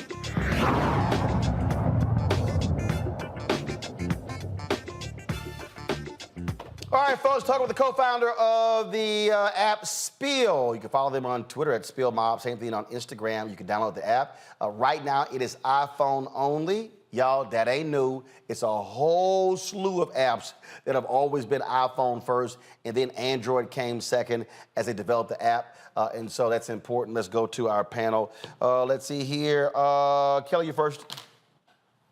Sure. First of all, thank you for even creating this platform. I absolutely love it. I'm on it all the time. Actually, I check that now before I even check my Twitter because I love it so much. My question to you is actually a personal one because I would actually love to spill while I am doing Roland. Is there in the future going to be a desktop version similar to other platforms? And also, how can I help out? I'm already on Spill. First of all, amazing. Thank you. We are so happy to hear that. That means so much. We do have desktop on the roadmap. I won't say it's coming immediately soon. The priority next is going to be Android, among a few other things. But it is definitely on the roadmap, and we know we want to make the tools, especially for journalists and other content creators in the space, to be as easy as possible to use the platform. So more to come there. And then, yeah, how to help spread the word. We are dropping a special code just for you guys here on Roland Martin. If anybody wants to join Spill, the code is SPILLMOB, SPILLMOB. So just share it with your friends and your networks and let them know that this is really for us. First of all, repeat that again. Say it again. SPILLMOB. So, SPILLMOB. So that's the promo code for the Roland Martin Unfiltered family? Yes, you guys got it. All right, folks, y'all got it right there. So stop sending me tweets saying, "Yo, how can I get the hookup for a code?" This is why you got. This is why you got to support this show and watch this show. Let's see here. Let's go to Matt. So first, Fonz, congratulations. This is extraordinary. I'm super happy for you, and it sounds like y'all have done everything you could possibly do to make an extraordinary platform. But to that end, I actually had a question for you about less about the platform and more about your venture capital kind of progress. So what advice would you have for other Black creators who want to create things but maybe don't know how to go through the VC process? What did you find in terms of best practices to really optimize that process? It's a great question. This is my first venture-backed startup, so I had a lot of the same questions when we began, and I think it really does underscore the importance of Black-owned media networks so that we can tap into the incredible emerging Black tech community. We're happy to share some information. In fact, if you guys pop on Spill, we'll share some of this after the show. But yeah, I reached out. I was just fortunate enough to be in the circles. Having joined Twitter, I would have known no one in the venture space, but I reached out to other Black employees at Twitter, and I was just like, how do we do this? And my co-founder has an incredible amount of experience in fundraising, and that was really how we began. But it really underscores the importance of these networks that if you don't ask, and we're available again on Spill, you can hit us up. You will never know, and we need to distribute this information amongst our community. But there are incredible funds out there. I want to shout out Mac Venture Capital, our lead investor, who it's Black owned. They support macro films as well. There's an incredible network of, again, Black owned firms or, Black VCs who are out there and looking for us. And if I can, offer any advice just for people thinking about starting something or building something, do it. Just do it. The only difference between you and anybody else you've seen out there is audacity. That's the one message I would love to pass along, because that's how we got here. All right, then. Michael. Yes.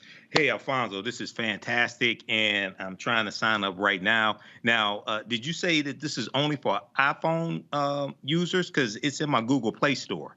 Is it available on Android? It is not. So thank you for calling that out. Okay. There are some imposters out there. So just so everybody knows, we are not on Android yet. We're working on getting that taken down. But yes, just for iPhone only right now. But we will have Android as soon as we can get it out. Okay, so very quickly, I have 1 million followers on my fan page and 66,000 subscribers on my YouTube channel. If I were to buy an iPhone, are there easy ways that I could market and bring those subscribers over to Spill? It's a great question. Yeah, for right now, we're actually working on a QR code that anybody who can zap it. So when you create your profile on Spill, this is to come. But if you just post that QR code, anybody can join Spill and automatically follow you. That's something coming down the pike that we're working on. So more to come in that realm. We know that's a priority for everyone who's trying to migrate their audiences over. But I would venture, based on the growth that we've seen over the last weekend, there might be a lot of people who already know you over there. Right. Yeah, the African History Network. Okay, we'll talk. I'll get your number from Roland. We'll talk. So, in terms of, and again, the reason we have this Tech Talk segment where we feature African Americans who own technology platforms is to introduce folks to many folks who don't even realize some of these things exist. And the thing that I'm always talking about is a lot of people just really have no idea, no clue what it means to actually launch a business, to build a business. Pre-COVID, there were 2.6 million Black-owned businesses in America. 2.5 million had one employee. And so the reality is only 100,000 of our Black-owned businesses have one employee. And so just talk about why it's critically important for you to temper expectations, also to temper the urge to grow, to ensure that you don't blow up, you aren't great for 3-6 months, and then all of a sudden you're out of business because you ain't got no money. 100%. For context, again, 8 months ago, I was fired. I didn't have a job. And I think a lot of people in tech and just broader, corporate America have been going through this, all year.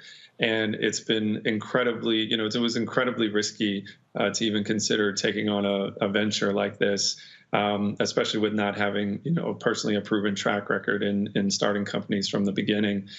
And what we've accomplished to raise $3.2 million to have built a beautiful platform that works and is, unlike any other social experience I believe that has ever existed before, to be #1 in the Apple App Store in the social applications section, ahead of WhatsApp, ahead of Facebook, and to be mentioned in the same, as a competitor already to a $1 trillion company's new product, it's just remarkable.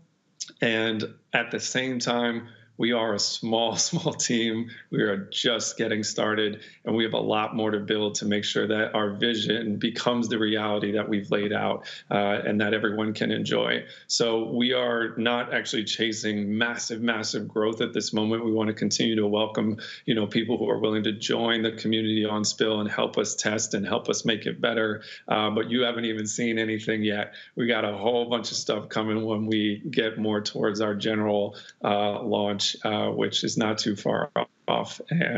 But yeah, you're exactly right. Platforms come and go every single day. We are building Spill for the next 20 years and beyond. So we're not going to rush it at the expense of the experience of the product. We'll ask, how long do you anticipate being in beta mode? I'd say, I will never, it's tempting to give concrete dates. We're not going to do that. I learned the hard way earlier this year. I would say we're going to be in beta mode as long as we need to be in beta mode, and we are going to be, but we're moving as fast as we possibly can, of course. We are, to have built the platform that we have, to even be in beta in less than 5 months is truly remarkable. So expect, stay tuned with us, stay close. You've got the code, build with us, and we'll have, I'm sure, a lot of exciting announcements to come later this year. All right then, I would look. What I would suggest. Look, I've been in Black-owned media for a very long time. To me, I'm a firm believer locking down the base, and so I think it is also critically important for you guys targeting Black radio, Black newspapers. Again, letting folks know because the reality is, and I just know this from experience with a lot of our companies that we featured. Look, the dollars y'all raised at $3.2 million, look, you got to keep that in the company. It's very difficult trying to compete against these trillion-dollar companies when it comes to marketing as well. And so that's why word of mouth and growing organically. And a lot of people out there, and again, everybody, I love it how everybody and their mama is a business expert who gives y'all advice, and they ain't never opened a damn business. But we just crossed, the 1 million threshold on YouTube. We're growing our app, and so the reality is we've done virtually, no dollar spent on advertising because, frankly, we didn't have the money. And so growing organically is so much more important, because once you go down that road of dropping crazy money on marketing, then you're like an addict, and you're just going to keep dropping it. So I think the way y'all are doing it is absolutely smart. And the only advice that I would give all the people who are haters is let them keep chirping, and then just keep building, because they're going to always be there running their mouths. Mm-hmm. I appreciate that, Roland. I appreciate that. And congratulations on the 1 million threshold. That's incredible. Appreciate it, Alfonso. Thanks a bunch. Folks, as he said, if you're looking for the code in order to download the app Spill, it is Spill Mob, okay? And again, they're on iPhone. Android folks, calm down. It's not our fault you got an inferior phone. But again, they're going to be on Android very soon. And remember what he said. If you see Spill right now on the Google Play Store, that's a trash, BS, imposter app. Do not download it. They are not on Android. Be sure to spread the word. I'll be sure to post that on social as well. Alfonso, thanks a bunch. Good luck. Thank you so much, Roland. We'll see you on Spill. All right. Yes, indeed. All right, folks. Let me just say this here, and I'm gonna reiterate this because it needs to be said. I love black people. I fight for black people. I've spent more years in black-owned media than any other platform. But one of the things that absolutely drives me crazy is when I watch black people launch something, and then other black people bitch, moan, and complain and tear it apart. And I watch us give white creators loads of runway to make mistakes. It angers me when I hear black people say, ooh, I once hired a black electrician, it didn't work out. I've hired a lot of white people who didn't do some stuff right. I didn't go, well, I ain't never hiring nobody white again. We can be our own worst enemies. We can be the biggest critics of our own people when it comes to something. I literally watched this with Isaac Hayes and fan base. Folks were saying, you don't have this, and you don't have that, and you don't have this, and you don't have that. They were literally comparing a black-owned, black-created app that at that point had raised about $3 million to an app over here where 500 million to $1 billion have been invested in. Let me explain something to y'all. If you can drop 500 million on developing an app, and you've got 100 engineers, and you've got marketers, and you've got all these different people, but then over here, you got a team of 10 or 15, that ain't hard to figure out. So what I'm gonna ask is, I'm gonna sit here and I'm gonna ask a lot of our folk to literally shut the hell up. Allow the Spill team to methodically build. Because a lot of y'all who running y'all mouths, y'all ain't never built shit. You ain't never spent your own money. You've never built a business. You've never hired, you've never fired. And then when you're putting your own money into something, your ass is on the line. Your family's well-being is on the line. So it's real easy to sit in the comfort of your home and say, well, they should be doing this, they should be doing that. But you ain't never built nothing. So let's praise Spill Mob for what they've done, and watch them grow. Let's praise Isaac Hayes and fan base for what they're doing and watch them grow. And let's give them the same runway to be able to make mistakes and correct them as we did Facebook, as we did Twitter, as we did Vine, as we did Snapchat, as we did TikTok, as we did Instagram, as we did Clubhouse, and as we did LinkedIn, and I can go on and on and on and name you all of these apps and tech companies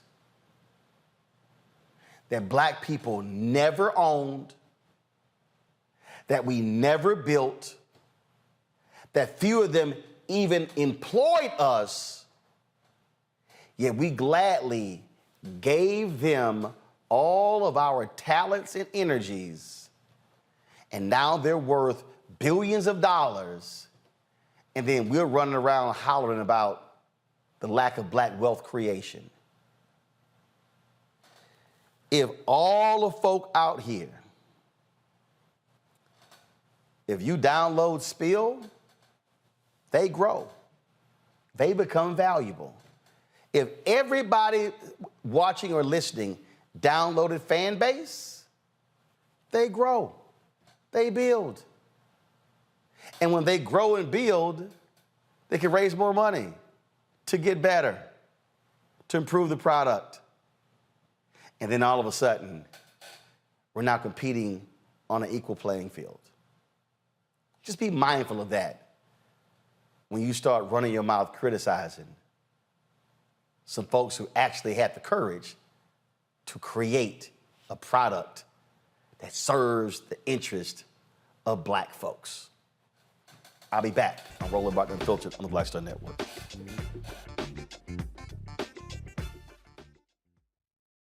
When you talk about Blackness and what happens in Black culture, we're about covering these things that matter to us, speaking to our issues and concerns. This is a genuine people-powered movement. There's a lot of stuff that we're not getting. You get it, and you spread the word. We wish to plead our own cause.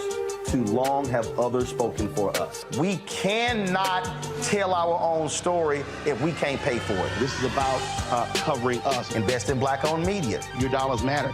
We don't have to keep asking them to cover our stuff. So please support us in what we do, folks. We want to hit 2,000 people, $50 this month, raise $100,000. We're behind 100,000, so we want to hit that. Y'all money makes this possible. Check some money orders. Go to P.O. Box 57196, Washington, D.C. 20037-0196. The Cash App is $RM Unfiltered. PayPal is R Martin Unfiltered. Venmo is RM Unfiltered. Zelle is Roland at RolandSMartin.com. My early days on the road, I've learned, well, first of all, as a musician, I studied not only piano, but I was also drummer and percussion. I was all city percussion as well. So I was one of the best in the city on percussion. There you go. Also studied trumpet, cello, violin, and bass, and any other instrument I could get my hand on. And with that study, I learned again what was for me. I learned what it meant to do what the instruments in the orchestra meant to each other in the relationships. Right. So that prepared me to be a leader. That prepared me to lead orchestras and to conduct orchestras. That prepared me to know, to be a leader of men, they have to respect you and know that you know the music. You have to be the teacher of the music. You have to know the music better than anybody. There you go. Right, so you can't walk in unprepared.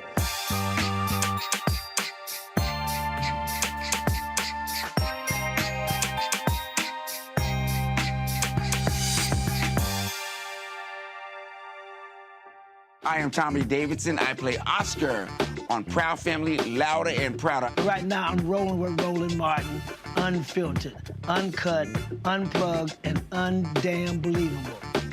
You hear me?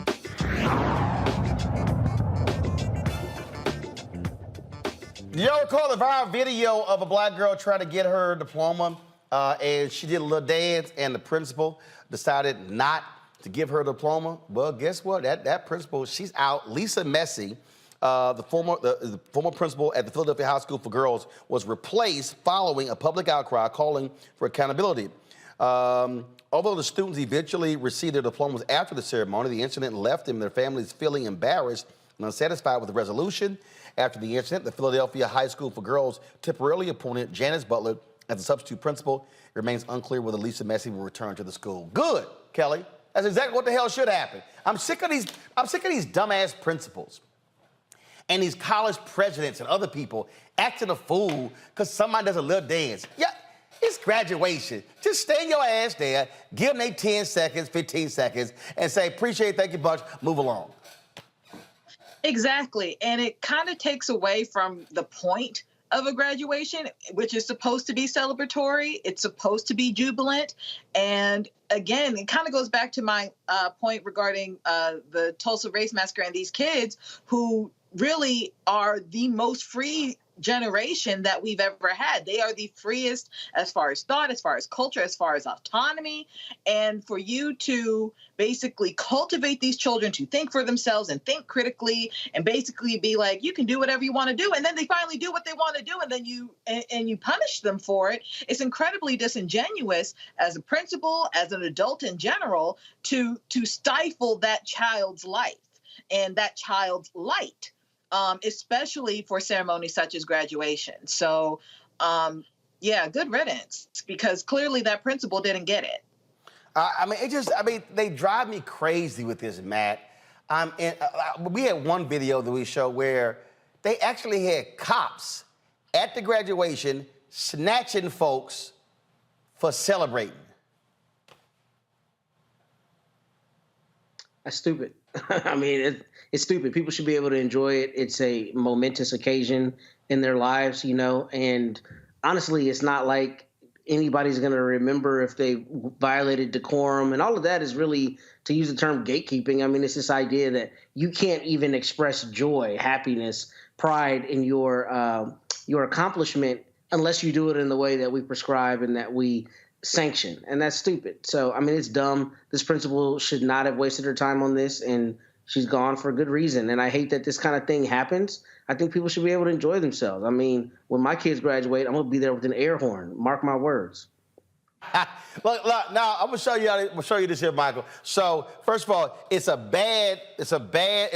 came from a personal video on YouTube. So I'm gonna need my Grambling people to do me a favor. I'm gonna need y'all to get me a real quality copy of the commencement speech I gave at Grambling 12 years ago. I got the audio version, but I need the video version. But this is the cell phone video that was shot by somebody who was in the audience. And so let me tell you what happened, Michael. So the then president, he comes up and he, first of all, he says that, graduation is a solemn occasion. And then they give the whole speech asking people, not to, make lots of noise and withhold your applause and, all that stuff that they, always do at graduation, which makes no sense to me. And by the way, I hate pomp and circumstance. I'm like, can y'all jazz that sucker up, please? In fact, when I did the Lamont Owen graduation, the brother was playing the piano. I said, hey, can you blacken that up? I need you to put some stank on that pomp and circumstance. He did. So I'm trying to sit and play this video. Are we having a problem with Wi-Fi in here? Is that what's going on? Not sure why I can't play this video. So we're at the Grambling graduation. I then say, okay, here we go. So let me reset it. So I say, listen, I ain't come down here way the hell down, because I had to fly from D.C. to Dallas to Shreveport, and they drove me to the Grambling campus. I said, I ain't come here for the symphonic band. So y'all got 60 seconds to make this thing funky. And this is what happened.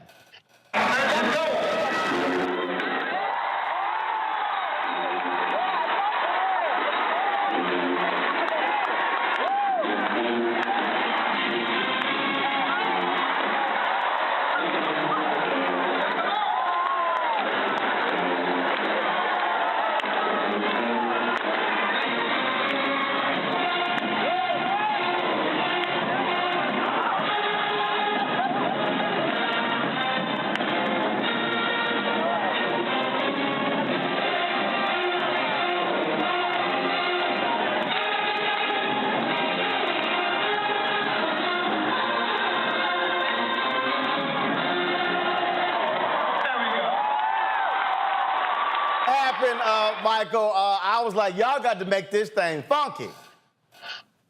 Yeah, graduations are supposed to be a celebration, and there's a lot of sacrifice that parents, that family made for this person to be able to walk across the stage and get their diploma. Now, as far as administration goes, I can understand if you had, like in my graduating class from high school, it was like 500 people, right? So I can understand you wanting to move things along. I can understand that. Stop. But so hold on. How many people you said? 500. Man, that's a small graduation. Go ahead. But this was high school. I got you, but that's still small. I'm like, but just do your little thing. But most people are doing little dance off stage. Right. So, in looking at the video here with the Philadelphia High School for Girls, the little dance she did, she wasn't holding things up. Right. She was moving along as she was dancing, and then the video that Channel 6 ABC did with her. She was saying she was trying to calm like her family members down because she didn't want them to give a big response, things like this. So to withhold her diploma, because of that, there's a tinge of racism in here also. That's all that is. That's all that is. It's just, but it's not even. But Lord, like she didn't slow nobody down. Exactly. She did just a little thing, and that's just. But the problem is when. Again, this is the basic thing. When we act like it's supposed to be a party. There are people who are walking across these stages who literally are first-time graduates. Yes. They first-time graduates. And I can't stand, listen, somebody put in the chat, they said Roland just took over graduation. Listen, my ass, the speaker, I got commencement speaker rights. And so, what gets me is when people don't understand the moment. 8 years ago, I did South Carolina State graduation. Now, they were going through some issues, some financial issues, all kind of stuff. Man, the dude who was with the alumni, his ass gave one of the most soul-depressing speeches I have ever. I turned to them. Y'all think I'm lying. Y'all know the show Unfiltered, my ass Unfiltered. I said, who let his ass speak before me? I said, man, this is a graduation. I said, this man just threw a whole wet blanket over this joint. Well, so when I got up there, same thing. I said, hey, this is a celebration. This is a graduation. Same thing. South Carolina State, I'm gonna need y'all to send me a quality copy. I wish these people would send me these videos because I'm tired of these bad cell phone videos, especially when they shooting vertical, not horizontal. But here was somebody, look, I told them to the South Carolina State band, hey, it's graduation. These folks went broke making sure these kids come through school. Let's rock this joint. I said, graduates, y'all ain't got to sit here and being all bougie and sedity. Nah, let's go and enjoy graduation.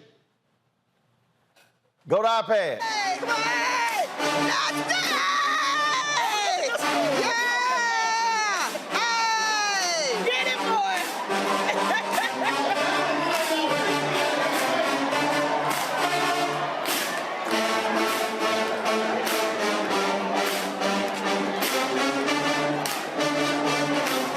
Look at Derry! Look at Derry! Look at Derry!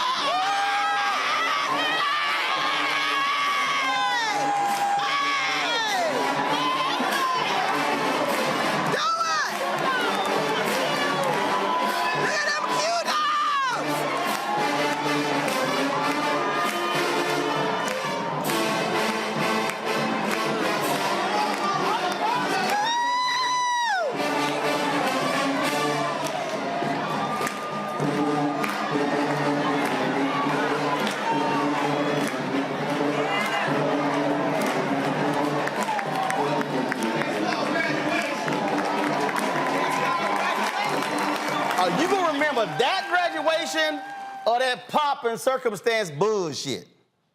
You know, Roland, this is like the difference between the black church and the white church. Right. And black church service and white church service. This is like the difference between those as well. You know, we bring that African spirituality, we bring that Africanness to it. So, yeah, you know, and if you make graduation boring, you would turn other people off from wanting to go to school, possibly, because you have to be enthusiastic about this. So, yeah, you know, more power to them. They just need more Sigmas out there. The Sigmas probably already graduated, though. They just needed some more Sigmas out there, though. But, you know, probably the Sigmas already graduated. You know, those are the ones left behind.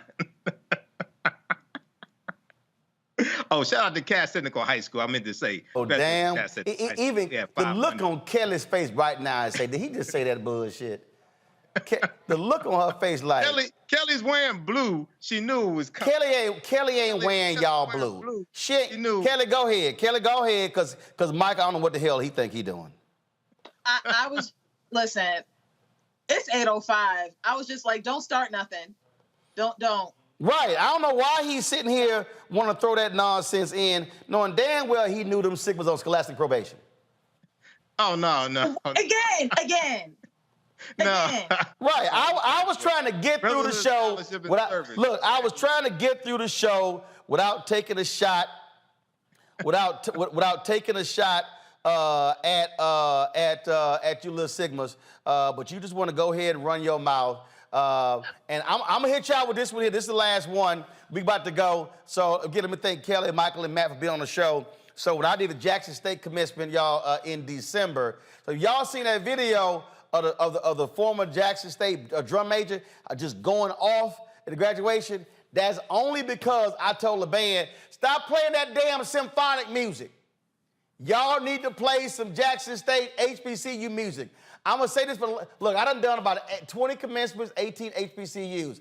For the last time, if you're gonna be a black school, be a damn black school. Stop having them symphonic ass bands and them choral ass choirs singing them tired, boring ass songs, okay?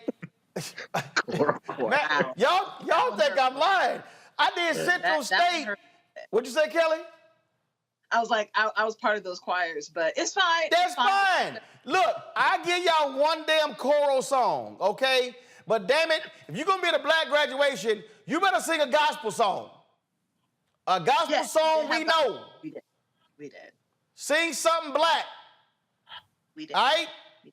How you go through 4, 5, 6 years and you holler, I'm a HBCU, and then you say have like a white graduation? Enough of that. Sing the Black National Anthem. Black National Anthem. James Enough of that. I did sing that. Man, by the way, I was the soloist for that. He was a Sigma man, by the way. What'd you say, Matt? When I graduated from Howard, we came into African drums. It was magnificent. So that's how I'm just saying. I shouldn't have to be the commencement speaker to say blacking this shit up.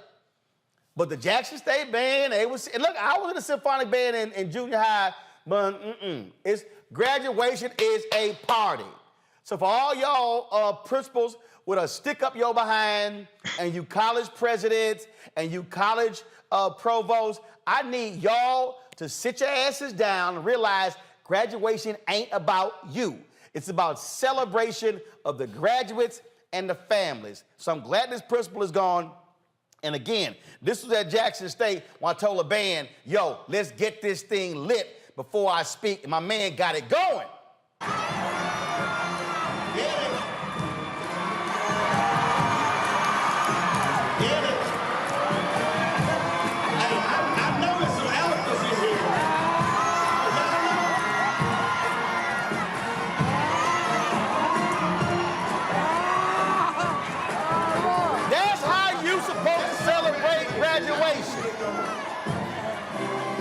Letting y'all know, you invite me to be the commencement speaker, we gonna bring the funk. Kelly, Michael, Matt, I appreciate it. Thanks a lot, y'all. We got to go. Tomorrow on the campus of Cramden Auditorium, they're going to have the celebration of life for Dr. Bill Spriggs. Normally, on a day like today, when the jobs report came out, Bill would be one of the folks we will call to be on the show. Bill passed away a couple of weeks ago. Certainly saddened by that. Bill Spriggs was an amazing economist. He was, of course, someone we often called when it came to issues of economics. And so this here is the flyer here. And so, remembering labor economist William Spriggs, celebration of life, and it's going to take place on the campus of Howard University, Cramden Auditorium, tomorrow. Doors open at 10:15. The program begins at 11 a.m. And so, if you are in, and I'm not sure if they are live streaming this, and so we're going to reach out and try to find out if they're going to be live streaming this. And so if they are going to be live streaming this, we're going to carry this on the Black Star Network. Bill was an amazing guy. We love Bill dearly. He, of course, was a friend of this show. We're saddened by his passing. And so his celebration of life will take place tomorrow.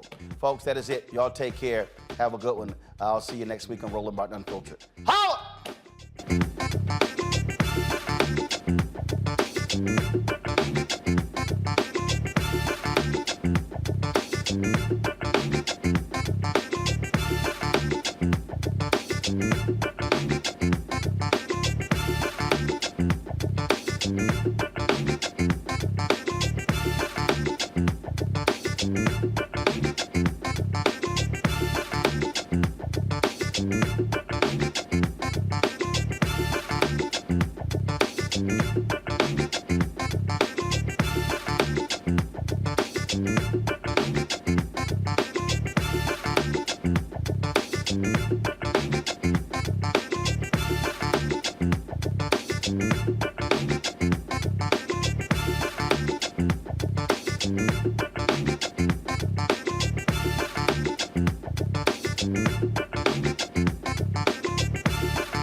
is. Hold no punches. I'm real revolutionary right now. Support this man, Black Media. He makes sure that our stories are told. Thank you for being the voice of Black America, Roland. Stay black. I love y'all. All momentum we have now, we have to keep this going. The video looks phenomenal. See, this difference between Black Star Network and Black-owned media and something like CNN. You can't be Black-owned media and be scared. It's time to be smart. Bring your eyeballs home. You dig? Pull up a chair, take your seat. The Black Tape with me, Dr. Greg Carr, here on the Black Star Network. Every week, we'll take a deeper dive into the world we're living in. Join the conversation only on the Black Star Network. Hi, I'm Dr. Jackie Hood Martin, and I have a question for you. Ever feel as if your life is teetering and the weight and pressure of the world is consistently on your shoulders? Well, let me tell you, living a balanced life isn't easy. Join me each Tuesday on Black Star Network for A Balanced Life with Dr. Jackie. We're all impacted by the culture, whether we know it or not. From politics to music and entertainment, it's a huge part of our lives, and we're going to talk about it every day right here on The Culture with me, Faraji Muhammad, only on the Black Star Network. I'm Deborah Owens, America's Wealth Coach, and my new show, Get Wealthy, focuses on the things that your financial advisor and bank isn't telling you, but you absolutely need to know. So watch Get Wealthy on the Black Star Network.